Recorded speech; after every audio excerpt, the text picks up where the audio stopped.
Welcome back, everybody. It is Team Liquid versus the Pango. It is game 2 of our first round of Group C. So far, Liquid up very, very strong in game 1. We're past our technical problems. And as always, you know what? You get these things done quickly. Get game after game after game. So you don't have to wait around to do anything. You have time for a quick pee, and that is all. Let's get to the game. Yeah, please. I'm ready. We will break it down the drafts before as well, because we have our wonderful Magnus pickup. This time it's going to change size in the hands of Pango, the Pango. Yeah. Okay, so I'm going to just tell everyone right now why the hell that triggers me. You ever listen to a caster who says, the Team Liquid, or the Mind Control? Yeah, what about a caster that says, in the mid? Yeah, I do that. In the mid, these are the bad filler words, like over the top. Yeah. Over the top is another bad one. It's hard to stop, but at least, you know, you didn't name yourself after. Like, what if you were the Toby-Mon? Well, that is what you make us call you, but at least it's not publicly. I do not make you. That's lies, and deceit. Dude, Lord Swindles is what he makes us call him. Damn straight. This game is going to be incredibly important that Ghostic has a good time. You look at the draft concepts, right? Think about how these teams would take an engagement 5-on-5.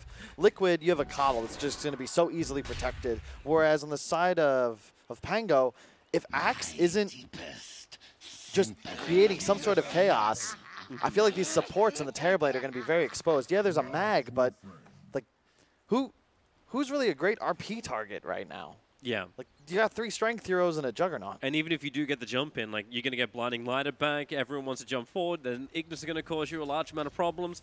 I'm kind of watching this top lane a little closely, where Kuro's positioning is. Now, he's not even doing Observer Warding, he's holding it in his backpack, but this is that aggressive tri lane. Hidden in the trees, Magnus can come from the side, Lich is already TP'd off the bottom lane, so bottom lane is now a straight up 1v1, but they're looking for the Stormbolt, into the spin, maybe with the Frost Armor, is still not enough. They get the Great Initiation now. Even better, Kuro TP out. Ooh, does not get it in time. That was ballsy. That was a little ambitious. Yeah, it's going to cost him, though. Like, getting back into lane will take a long time now for this event. He'll have to walk it. Yeah. It's all right, though, because you look, the lane's actually pushing pretty hard, so it's not as if his presence is going to be missed here. Really like that move from Liquid, though, and this is just what makes them so smart, right? They recognize, hey, this guy popped meta. We have a Stormbolt Coddle Blast combo with a spin that's guaranteed taking this guy down. Do it right away. Yep. GH is on the run away from Kinga. Yep. Do not let them get in any closer. But just this kind of like very expensive usage of Frost Shield. Like, if Slayer can't find anything from it. Yeah, and real quick, this is another thing Liquid does that is just, again, I just like it. Because top wave was pushed, because they know there's no meta, Kuro thinks, hey, I can impact this game a lot more by just going bottom and annoying the Axe. He enables the Slardar of Mind Control to get those hard camp CS because he's now just going to chase the Axe away, forces him to do this. And as long as Kuro doesn't die. Kuro managed to Stormbolt to get some space. That's a level 2 spin that Ghostic got, and he had a creep wave that was attacking him from behind. Hence, Kuro was actually getting spun on. But he is preventing the Axe from doing what he wants to do, which is this right here. He's going to start walking up the high ground and look to farm jungle camp along with the creep wave. Yeah, but Mind Control's already doing exactly the same type of thing. Like, he's grabbing the creep wave and then pulling it over. In fact, it looks like he's going to have to... Well, I think he can delay this creep wave much more. They're going again now, this time closer on GH. Skewer forward, just trying to keep that Frost Shield in range, but with the Illuminate Blast and the spin, Lich will fall. GH will not make it to safety, so once again a kill on top lane goes the way of Liquid with a rebuttal instantly after. Yeah, but they're fine with this just because the lane is pushing, and it really, meta is still on cooldown. Like, that was so huge, and it is really just something you don't see really brought up enough, is that a lot of Dota is utilizing your power spikes and finding kills when they can most annoy your enemy. Matapa's in a bit of trouble. He's fine. You sure? I always worry a little bit, but with 10 reactive armor charges, yeah, maybe he is okay. Yeah, the Q of Dazzle, of course, does physical damage, so when you're a Timbersaw with 11 armor, or 10 armor rather, thanks to your passive, you know, you're good. Wow, it's actually 1.4 per stack. That's crazy. That's 14 armor and 12 health regen at level 3. Sure. Easy. Mind Control's having a couple more problems on bottom lane now against this Axe. Because the lane's like, it's actually kind of, like, doesn't this actually work against mind control when it's lane on lane action? Because it means he's got to come in close against Ghostic, who is just putting all the points up into spin. No battle hunger harassment. It's a 1-1-3 build on the Axe. He's going the farming build. He'll probably go Vanguard first as well. And this is something, I like his decision to get the Ring of Health max spin because it prevents mind control from ever really threatening or harassing him. And that's how Slardar likes to win his lane. You can see he is maxing out the bash. That's 175 physical damage per bash. But as Axe, you can kind of just ignore that. You're going to deal just as much back, and Slardar doesn't have that regen advantage. And it's nice to see mind control preparing it on the creep wave and then just making the most of it into Ghostic. So he can crush him up now, but he doesn't want to stay close. If that Axe core goes off with the creep wave, mind control is going to take so much damage he cannot repair it. Matumban is also just being continuously pressured out of this mid lane. Yes, he's not getting too far behind in the CS. You'll probably also want to know that regeneration rune is in the bottom of the river. But it feels like Dazzle's off to a pretty damn good start. And Dazzle is now going to move down and grab the regen, while the aggressive move from Liquid, trying to find Naive and push him out of his own jungle. Because they have abandoned top lane. They do not want to go anywhere near Shadow. This just feels like, while the game is even, Liquid's got to be comfortable with this. They're trading in effectively all their lanes. They're not trading bounty runes, however. They're going to lose all 4 bounty runes go the way of Pango. And Slayer, who claimed both of them on the top lane, is now going for the hunt of GH. Maybe not the best place to be underneath the shrine. Anyone going to stun on extra damage? The one tree that was standing next to him gives Matumban the damage to help GH find the kill. I'm really surprised he TP'd out there. I would have probably just kept moving left, try and TP out of the trees. Even if you die over there trying to TP out, at least you force Matumban to waste a creep wave, and it's the very valuable catapult wave as well. Dazzle would have got some tower damage off, were Matumban to waste another 10-15 seconds. They may look for a fight in mid. GH is rotating over. They're really trying to be on top of this Terrorblade. Look at Kuro. I don't know what he's looking for. If he's looking for the courier, maybe? Hey, but no, he's just gaining information. He was probably going to link up with the GH in the jungle there where they just placed that ward, but he just gained valuable intel. He knows that this Lich has just respawned and is walking out on map with 3 wards. They got to go somewhere. He'll buy some sentries soon, I'm sure. Yeah, that deep observer ward also allows GH to leech some experience, and Kuro will now move over. Bottom lane has been pretty aggressive, but you do have the amplification now available. So Ghostic may be a little bit more cautious about coming underneath the tower. Well, when is this attack going to come towards mid? I'm waiting for them to attack into Dazzle. Try and change that equilibrium. I don't think Dazzle's really a hero you want to mess with at this stage, though. And interesting, Sailor actually choosing to rush Medallion. You don't see that very often. Typically, there's the Necro Rush, of course, but he's choosing a different tact. Interesting. Why Medallion though? Like, what's he looking to bring down? Like, they're not going to do Roshan early on. You can do it very early, especially with an Axe Vanguard, but... You think the Terrorblade has enough damage for this at the moment? Especially when he's being pushed down the lane? Yeah, I mean... Like, he's using his Metamorphosis, which just timed out to farm up in the tree line. Matumban chasing after the Lich. One more attack with the Shark will be good. When that's in 1 second time, he'll come off cooldown. Okay, he'll just do it the old-fashioned way. But Dazzle's going to have his own fight. Matumban's going to have nothing of it. Straight TP. And he actually goes to the tier 1 tower in mid. Does not want to back off. This is regeneration Timber. That was a really good decision by Matumban to TP out, though, because he might have actually died. He had 0 stacks of armor. And when you have that early Medallion as a Dazzle, all of a sudden, this Timbersaw looks a lot squishier. But max reactive, when you get all the way up to full stacks, I mean, he's full health almost already. Then Medallion won't matter as much, right? Yep, exactly. It actually just, it's a worthless item when you have that much armor. It increases the damage taken by going bottom lane. Mind control should die. Cole already going to pull him back in, and he can't move away. The Frost Shield slowing down the movement speed, but then Ghostic, he hasn't got the Culling Blade off. He waited a little too long, so Shadow begins his own TP in. Amplifications there. Is there a rush to cancel the TP? Staying out of range, so no chance for a spin. And Shadow will find now his 3rd kill of the game. With the rotation to bottom. That's a 350 radius ability, and I think he was right in that 340 to 350 window. Pretty much a max range stun, 1/10 of a second before the TP goes off. So, I mean, what you'd expect from Mind Control. The guy did win a TI, and even Miracle says that he's their best player. Oh, I think GH Keeper of the Light was his TI winning hero, and he'll dine it in the top lane. Good movement. This is good space for the Magnus, but remember they've got their space because the tier 1 tower has already fallen on the top lane. Shadow is taking care of the bottom lane at the moment, with Kuro and Mind Control hanging by in case they are required, as Matumba adds pressure to the mid-tier 1. Of course, the Pango is very aware of this. They've got 2 Dire Observer Wards watching any kind of movement down to the southern lane. I like this movement from Liquid. Once again, like, the top tower's dead. They've pushed the wave significantly. They throw the Coddle middle, who's just going to prevent Dazzle, who even though he's level 9, can't do a damn thing to stop GH from killing his creep wave. The rest of Liquid, you just go bottom, and you can't stop this push. They're too strong. I suppose they can do one thing. They just Illuminate. I mean, they just Fortify. So the Illuminate does no damage at all. Shadow with the healing ward. The sustain of the creep wave is just too good. Mind Control will come in to lend a hand. Ghostek has Vanguard available, so he is fairly tanky. And they're going to try and keep this tower alive a little longer with the Frost Shield on top of it. But they really want to have this fight. Dazzle TPing as well, but Wings is Liquid is already backing up.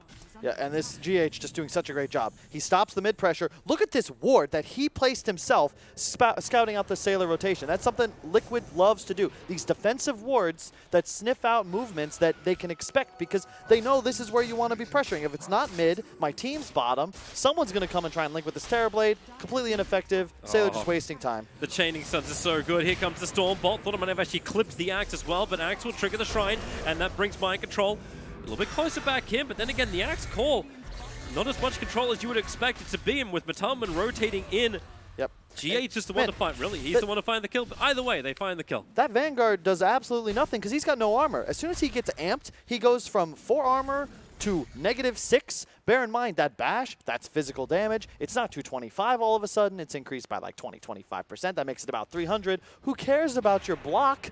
You're getting hit for 400. Yep. Meanwhile, Juggernaut gets to have a great old time. Like, yeah.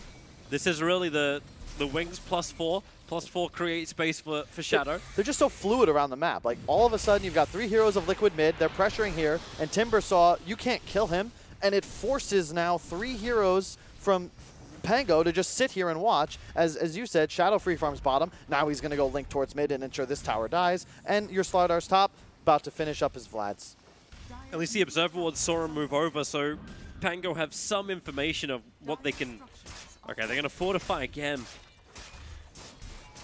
Naive is going to go for a trade-off. He's going to look for the tier 1 tower on bottom, but then he's not here for this engagement. A huge Illuminate Coddle Blast hits the back lines. Shadow Wave has to try and do the heal, but this is not how Dazzle wants to play. He wants to be the aggressor. Yeah. He doesn't want to be the defender. He's the mid. It just feels like the Liquid's got Pango's neck in a noose, and as this game continues, they're just going to slowly tighten it. And you got to do something here if you're Pangolier. Like, what? Is it just the Terror Blade, though? Because you still look at the gold. Like, it's 1,000 gold. Actually, it's about 1.4k gold advantage going the way of Liquid. The experience is a little bit the way of Liquid, but it's not snowballing one way. This is definitely not game 1. This is a very different enchilada. But your problem is that right now, your Mag and your Axe are trying to buy Blink Daggers. And when you get these items, you need to use them. And I'm just not sure how you find pickoffs, kills, and objectives when Liquid's moving so fluidly around the map. Like, look at where these waves are. Nearly everywhere is being shoved into tier 2. The only wave that's exposed is bottom because there's no tower. Shadow's just going to teleport out. And now, since Pangolier is looking to play the bottom side of the map, I wouldn't be surprised if Liquid looks to do Roche sometime soon. They're grouping up to smoke. Then again, where is their smoke?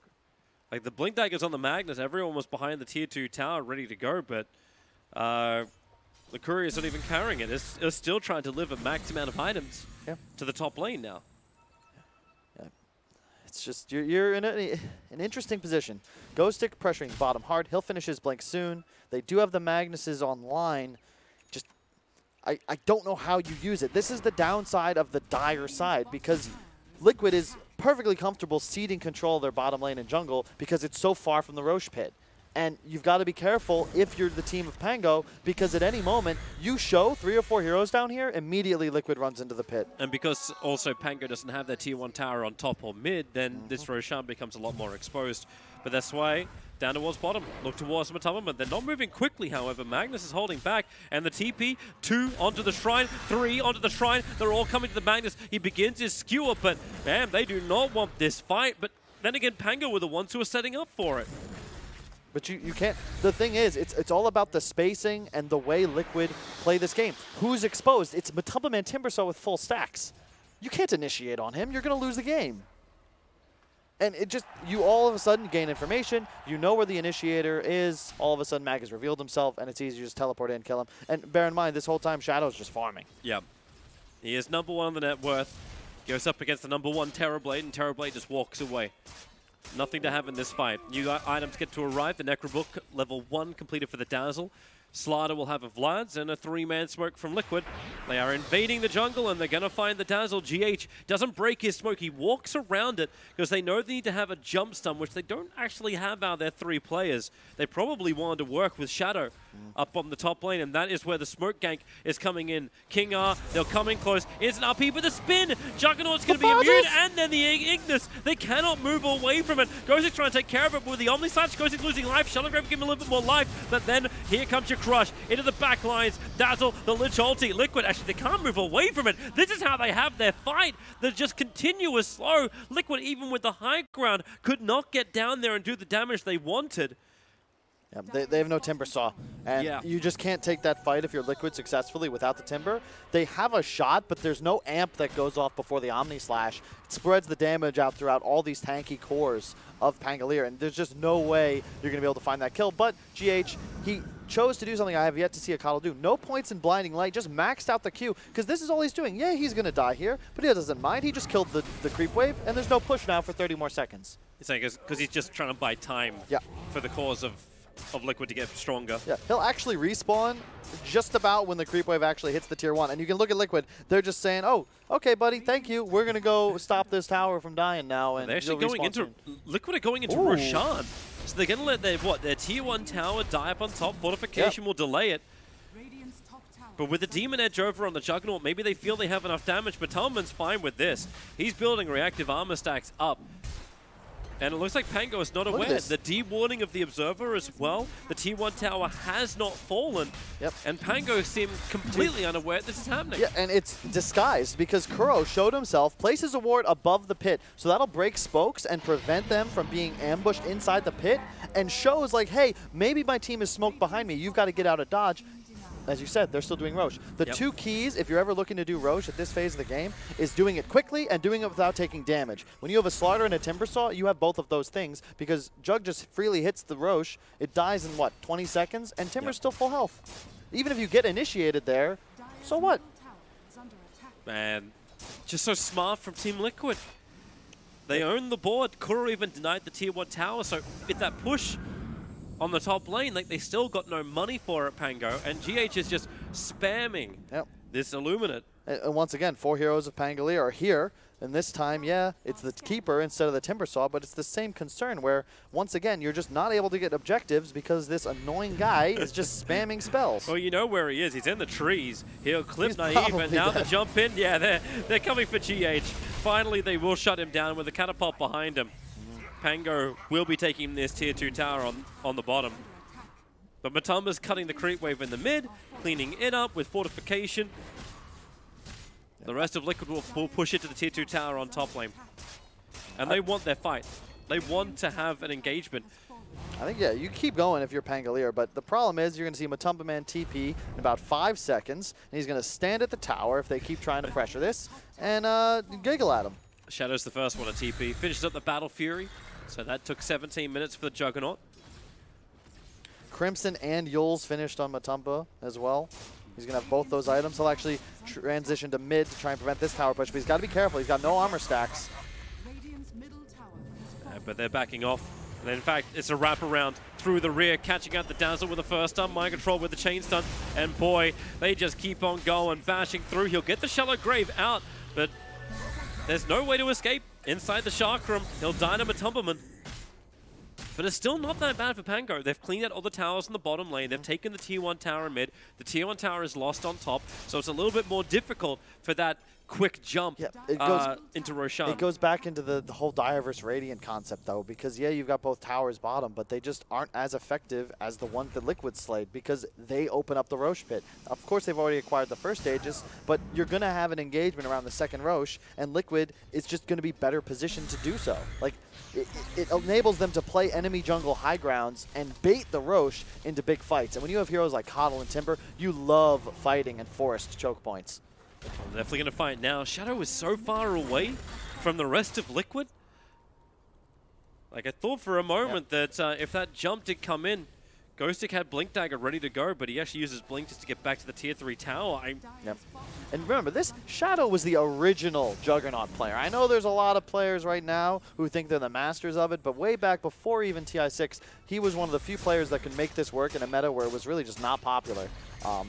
With unconventional item builds, I remember seeing Blink Maelstroms and these weird styles, but I kind of like this casual Yasha before Battle Fury. Too many times I see Jugs rushing Battle Fury, die once, and all of a sudden it feels like they're behind for the rest of the game. I really like this style and decision, and you know, all of a sudden 6 towers dead for Liquid, and here they go marching up the high ground with maxed out healing ward, 3 points rather, and a near unkillable Matumba Man. Yep. 19 minutes in, they feel very confident. With the Eul Scepter to be defensive on the Timbersaw, it makes it even more difficult to get the lockdown on Matumba. And this is good. It's 20 minutes, so they back off. Immediately, they're going to teleport and try and control these bounty rooms. Double TP to the top side. They're going to get at least 3, it looks like, and I think that's a good decision. You don't want to pressure and ensure that the enemies are going to get 2 or 3. Yeah, Terrorblade will take 1 of them. Actually, you actually end up having King R as well get the bottom one. So thanks to the movement that came faster from Pango, they were able to at least secure 1 of them on the bottom. Yeah. I think it's just Liquid being comfortable with their core matchups. There's a reason both the panel members were predicting this Timbersaw last pick. It is the hard counter to Terrorblade. Yep. Because you itemize for a Lotus Orb, as you can see, that's what he's got queued up, and you just go straight for him. You force the BKB, but not just that, how does a Terrorblade ever kill a Timbersaw? I really don't know. I Who really buys don't Silver know. Edge? Like, man, I also love the fact how much money GH has got. You got to remember, he's been pushing out these side lanes. He just bought a 20-minute Blink Dagger after having 4 staff as well. Wow. Blink Coddle, that's not something I see very often. It is definitely not. He could have gone for almost any other item, but he decides maneuverability. Yeah. I think he it's good blasted here. the trees, like how else do you get away? Well, it's just really effective in this game when none of the enemy cores are buying BKBs early, so he can position himself far away and always be there to combo break the big initiations. If you drop your big foolish fire on top of an RP or an Axe Taunt, there's no ability for the other initiator to follow up. Yeah. Looks like the Pango again are looking for an opportunity. They'll send a Terrorblade Illusion up to give them some information. Blink call. They find Mind Control. A quick war cry from Sven will give enough line for Mind Control just to live through this. And the Ignis, they don't want to fight on top of this. The Stormbolt's out, but even with a Shallow Grave, that feels really premature. Ghostic, he's going to lose it. As going to be brought down. RP from King R, creating more space. So now Pango, they're the ones in control. Slider buys back into the game. The Timber, as well as Kuro, have already taken a fall. Ghostic goes for another jump into the mid, pulling Shadow up into the waiting arms of the Pango, and a triple kill for Terrorblade. You asked the question, Kyle, how do they get their initiation? Yeah. That seems to be the way. I forgot about the empowered Terrorblade, Toby, you know.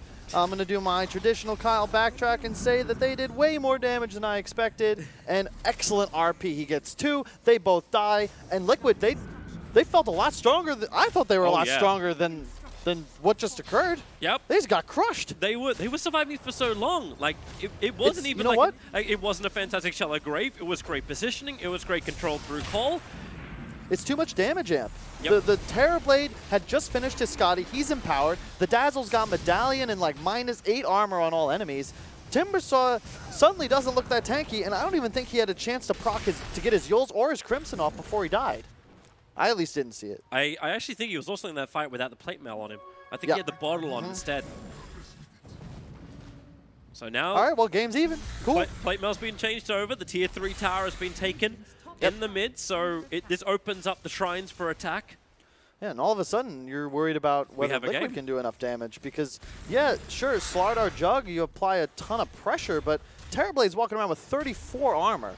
And you Matumbaman really got to look at wants to your fight Timber to this. kill him. They're bringing more people over. There's no Chain Frost available. Asunder is out. Matumba still with good regeneration. Mind control. No Blink Dagger. Sprint only now just coming off cooldown so he can run forward. But who's he going to go for? A quick skewer. And the Chain Frost bounces over to GH. He'll take it away from the fight. And Lich almost perma-stunned up. He will take a fall. At the same but up time, top. Shadow gets dual ganked. Dude, this medallion is doing work. That was mostly the blade mail from Axe. Really a hard counter to the Juggernaut. This is a relationship we just haven't seen very often because these heroes just haven't been meta as cores in the same patch for a while. But you just slay this guy, and you just killed him in the duration of a taunt with 2 heroes. And this will continue the entire game. It will be a difficult game for Shadow to reach his full potential because both Magnus and Axe are able to just totally shut down his spin. And not to mention, if Lich drops a Frost Shield on the target you're Omni Slashing, they just take 50% less physical damage. And in the event they were possibly going to die, there can be a grave. Oh, sorry, 60%. There's a reason Lich had a 100% contest rate at the Minor. Do you actually change the build-up now for the Juggernaut? Because he's been looking at this Butterfly into Blink into MKB. Like, it's the full late-game build in for a Juggernaut. Does he need to go something else to try and, well... like, how do you actually live through that call and attack from the Dazzle? Does BKB help you in such situations? No, it's... Because the Axe kind of doesn't care. I'm not...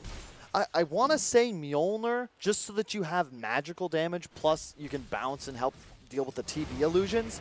He Omni-slashed, and I believe 3 or 4 of those attacks were just squandered on the illusions. Blink forward from Max. They caught Mind Control. He tried to sprint himself away. Without that Blink Dagger, Mind Control is just not as... Yep. He's not anywhere near as maneuverable, and he cannot get himself on the front lines. What's worse is he bought back during the last fight, so at 70 seconds, he got put into the grave. Chain Frost is coming off cooldown. RP is up. Metamorphosis is off cooldown. This is a push time for Pango. Yep, and there's the BKB timing on Terrorblade. That's huge. You can't deal with them anymore. Timbersaw cannot do a damn thing to Terrorblade, and this is excellent from Pango. They smoke behind him, and they're ready to rock and roll. You can't stop TB. He's going to meta and just hit your buildings. And that's why Blinding Light, at least the Stormbot was able to connect. The Coddle Blast spam from GH will also come out, but with the smoke movement behind, you've even got Axe inside the base to the north. They put the Frost Shield on him. He's looking for the jump forward. Oh, okay, he'll get in the middle of all 3, won't hit anybody. But now Timbersaw will take the chase. Terrorblade, gotta be careful, but he does have BKB and Sunder. Still no Slider up, so still no big amplification. They can spam all they want. The Juggernaut has not joined this fight, but now Shadow looking to come in through the rear, puts the healing ward. He's just going to Omni-Slash down the Lich, kill off one, and then get the hell out there. And this may just be enough for Pango to back off, but they've already taken the bottom melee racks. It's what they wanted. Now, can they get out?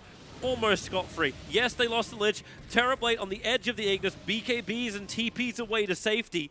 And everyone is out. Pango have done it. They've taken the bottom lane of racks and only lost the Lich. Yep, and that just clean. Liquid recognized, we saw this yesterday in quite a few games, when a team can't defend their racks, they just let it go, because to take a fight there could just lose the game. And there's the Roche respawn. No meta. You want to buy some time if you're Pango. You've played a great game thus far. Just keep it up. Shadow's keep your composure. He doesn't have his healing ward. He actually popped his healing ward before trying to go into the bottom fight. So that's why it doesn't exist at the moment. But the Terrorblade illusion comes in, scouts out what's going on, and now the big choice is in the hands of Pango. You got to try and just stall this. You know there's no Ignis Fatus. Blink RP, Mind Control.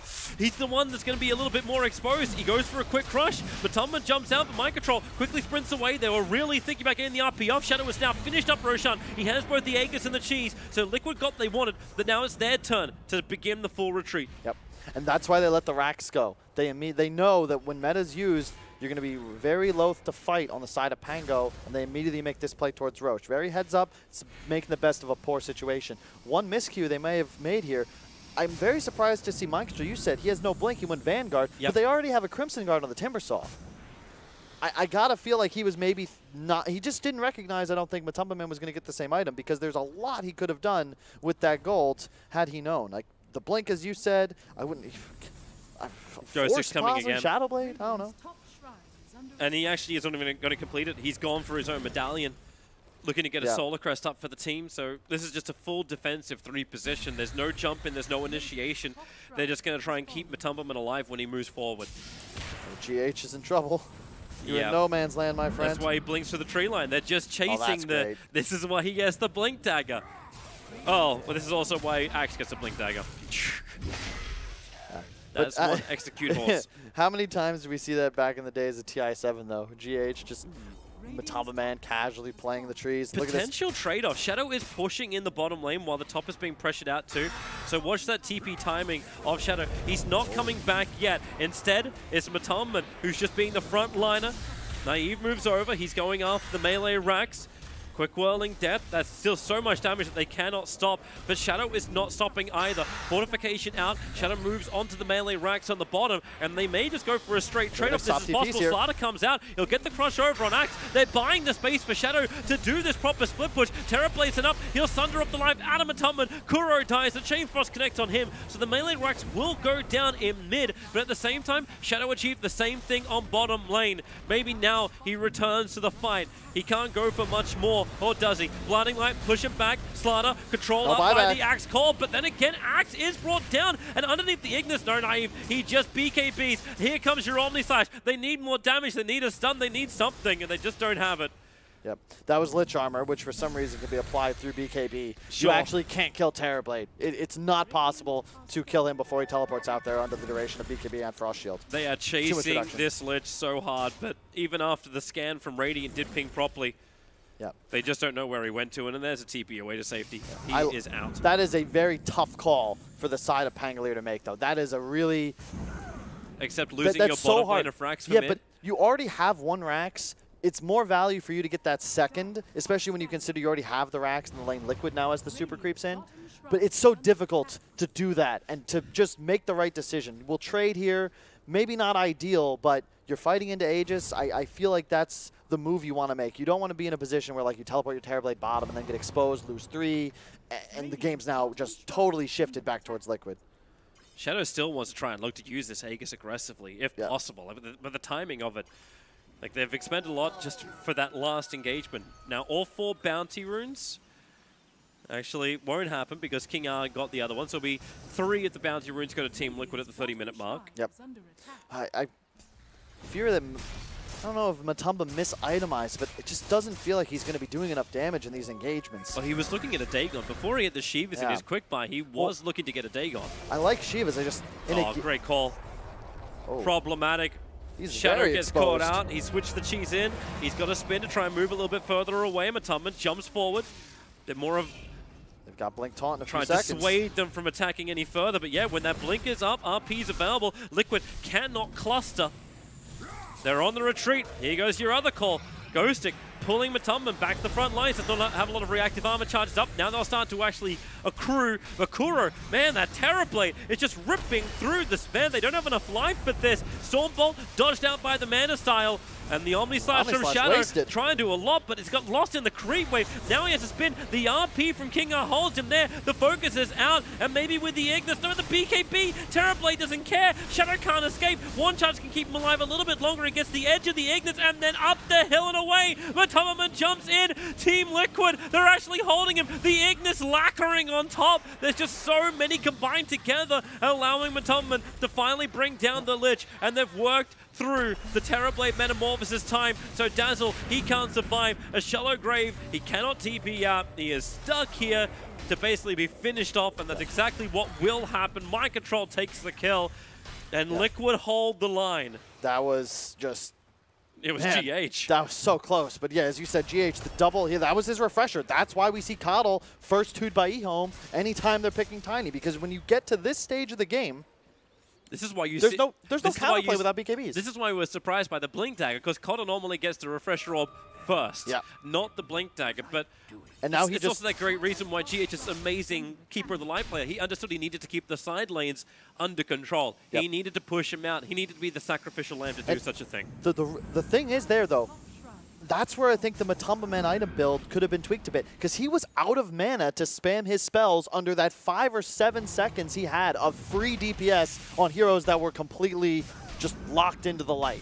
Yep. If he has the Shivas complete, or maybe if he has an Aghanim Scepter, right, which I think maybe his next item, looks like he could be going for Dagon, I think he just kills everyone. Man, GH getting so much more money now.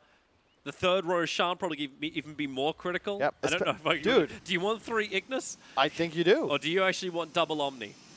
I mean, if they're... If the Omni Slash is like the last one? Look at the value of the Ignis Fatuus in that fight to the value of the Omni Slash, okay? I just don't think Jug is real. Jug is going to kill the buildings for Liquid, but Matumba Man is going to have to be the one killing the Terrorblade. Yeah. I don't think it's possible to take him out unless both of his supports are dead and he's alone. But Matumba doesn't have that level of damage. Even with the control, they can't do it. Like you're getting probably more damage in from mind control unless Matumba's got the extra mana pool. But with this, like, you got no Bloodstone build on Timber. Actually, was that even the item to go for? To have that mass regeneration that you can receive from the Bloodstone? It's situational. I think after the change, it's not an item people favor on Timber as much, and there's just so much value in these cheaper items. The problem is Bloodstone doesn't give you any active ability, and the build-up is very expensive. It's just after this, like, not you very get efficient. after you get hit by Sunder, you need some way to recuperate. But now Matumba, they're baiting him. Yep. Like, Axe is nearby, they're ready to fight, but at the same time, bottom lane was pushed in. GH was blinking through the trees. He was cuddle blasting the lane, just push, push, push. And now, who's meant to be looking behind themselves? Yeah, well, like, Team Liquid are 2 lanes of racks down. Not a full racks on bottom, but... that's not important. The third Roche is going to be everything in this game, especially when you consider the Refresher Shard. If that's given to Terrorblade or Mag, that's game-changing. But if no one's defending the bottom lane, Liquid have so much information. It is true. It's a good movement from Pango here. Roche can't spawn for another 10 seconds. So they're going to take out the Shrine, look to pressure this wave, as you said. But, you know, a lot of inexperienced teams would be maybe teleporting someone back to go farm the wave where it is now. But you don't want to. You want to change the creep equilibrium by cutting waves and staying aggressive on map. You never want to have to send somebody back to your own base to catch it. I know you're creep cutting here, but that's pretty deep. This team's Pango close are looking by. to chase it. Roshan's got 2 minutes on the counter. Nice, nice blast once again, causing some problems. What a close game! Less than 1,000 gold at 35 minutes. We rarely see games even go this long, let alone stay this close. Yeah. But the average in the current meta, I think, is like 33 minutes is the average finish time. I'm just not sure Jug does enough damage. That's my big concern. Even with a Slardar, with a Solar Crest amp and his own ult. They're jumping in. The Axe, he only got one of the calls. Didn't actually get mind control in it, but Shadow, so much damage. He went for the spin. Now they get the RP off. Omni Slash may be possible, but the Dark Crew is brought in, but they don't. They Culling Blade him down, and the Chain Frost. Matumba just doesn't have the life. No buyback for Shadow. Matumba does have it, and he'll have to commit it straight away. Yep. Here they come, down through mid. Pango.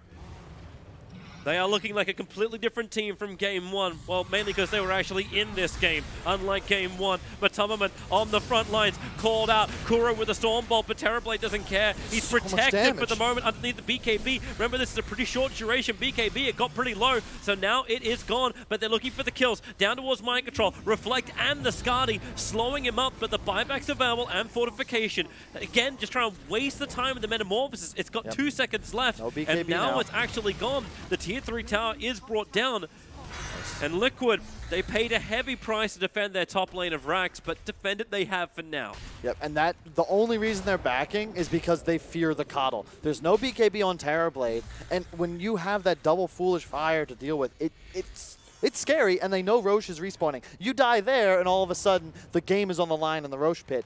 And that right there, that's the issue with Jug in this game. He gets taunted, and then there's an RP on top of him later. He spins, but it doesn't matter. You can't actually do anything to try and save yourself as Shadow, and none of his supports have that ability to peel except for that huge commitment of the Coddle, and he was just slightly out of range to get that counter initiation off in time. Both teams are aware Roshan's up. It was the end of the Necro book that was looking at Roshan spawning.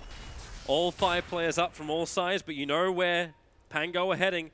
As a double damage rune on a Terrorblade. They couldn't have got that at a better time. Roshan is being evaporated with the Solar Crest on him. There's Liquid cannot get there in time, even with the chain forward. Roshan's low, but now There's no Matamba buyback. is in the middle of the fight with no buyback available. Sinister Gaze pulls him in. He needs a Timber Chain out of this fight. He's going through the Lich. Juggernaut is still questioning if he wants to come forward. They have to get through the Aegis Immortal and Refresher Shard that's on the Terrorblade, so he can just pop that BKB double twice. Now the Axe Call, Timbersaw, but Ignis double layered on top Terrorblade. Now he'll burn his BKB, but Dazzle, he's isolated inside the pit, so they'll get the kill in there. Really good decision making from Pango, and they buy back immediately. It's perfect. You know the Coddle ults are on cooldown. That's your big fear. Just do whatever you can to get the hell away from those balls of light. Yep. The big ultimate's down 98 seconds before they're up again, and they smoke. They look for the fight. Doesn't matter if they get hit by the blast. Man, just excellent decision making from Pango. I love the instant buyback. They also switched out the Refresher Shard. They put it on the Magnus. So they got double RP on the Magnus, and this just allows Terrorblade to walk forward. He already had his... he actually had that whole fight with that Metamorphosis. Yep. Well, yeah, he did. Yeah. But it works because Liquid, they have to defend Timbersaw. They can no longer think about being offensive. They just need to peel and ensure that their one player without buyback does not go down. And Pango recognized this. They say they trade those cooldowns for their Dazzle buyback, and now you're getting into this critical location. As you said, you've got double RP, you have no counter initiation on the side of Liquid, and they know there's no buyback on Timber. He can RP whoever he wants. That target's going to die. Terrorblade, when he pops meta and gets empowered, and he's next to the Vlads, 800 damage. Although that was during the DD. Regularly, he's at a paltry near 500, and that's pre-meta, however. So it's only 600-ish. We're good to go again after Matamba's reconnected. So now the pressure situation. Pango needs the initiation. They're looking at it from Magnus. He'll be very happy to go for a one-man RP when he's got two of them available. Matama, he's being that frontliner once again with the War Cry. They have a lot of life, but damn, that racks. They just cannot stop the Terrorblade. The Blinding Light's a little bit too late, but what are they going to do? Try and kill him off? Here goes your Omni Slice, but Shadow, he bounced out of the creep wave. Here's your good RP. Lock him all in position. Refresher and go again. Hold them in position. You are going nowhere. It's 4 megas up already. The Tumble will die. No buyback available. And this really is probably the game. A 3-man call from Ghostic. That's the way to do it in style. Push it to a third. You can buy back all you want. But I don't think Pango can be stopped. They are way too strong. Still have the Aegis on the Terrorblade. Sunder's off cooldown in 5 seconds time as well. And Shadow just feels like a non-factor in this game. The Juggernaut never coming into fruition. Matamba cannot tank through all of it. And now they just pull Shadow into the lineup. And that's GG. That's GG. I gotta admit, I was wrong in the way I'm reading this game. Liquid, I thought they played excellent, and they did, but I failed to recognize. Pango recognized. They know their win condition. They have two methods of BKB piercing disables, both AoE. Liquid have none. So as soon as the BKB comes out on the Terrorblade, you can't stop his damage output. Whereas Shadow, it wasn't that he was playing poorly. It just felt like he had no way to actually influence the game. He's like, do I run in here? Because the moment he catches a taunt and blade, now like he knows he's just dead. Like, the only good thing he had was, like, he pushed the lane. Like, they were taking early towers, but then the push came back really hard. Like, you win one fight where Magnus is so damn good. You just get that jump in, you get the RP, but it's the amplification of all the heroes who could then make the most of it when that initiation comes out. And as you were saying before, like you have Matamba in the middle of the double IO ultimate, if we want to call it that, the double Ignis, where he couldn't do anything. There was no big damage output. Shadow wasn't really involved. The Omni Slash was negligible. There's nothing you can do. It just it comes down to you're going to have these fights in the pit, and BKBs don't matter to Pango. And when Liquid sees them, they can't make any moves anymore. There's no way to kill a Terrorblade, and it just comes back. Finally, I see a core Dazzle, and what do you know? It looks fantastic. You actually can't kill TB. Lich needs to be like banned or picked. I swear, this hero's bonkers. It's what is he like? He's 75% win rate on this patch right now. It's a pure enabler. Like Frost Shield is a fantastic thing. We're gonna see how the draft will be in Game 3, but to do that, we have to go to a break first.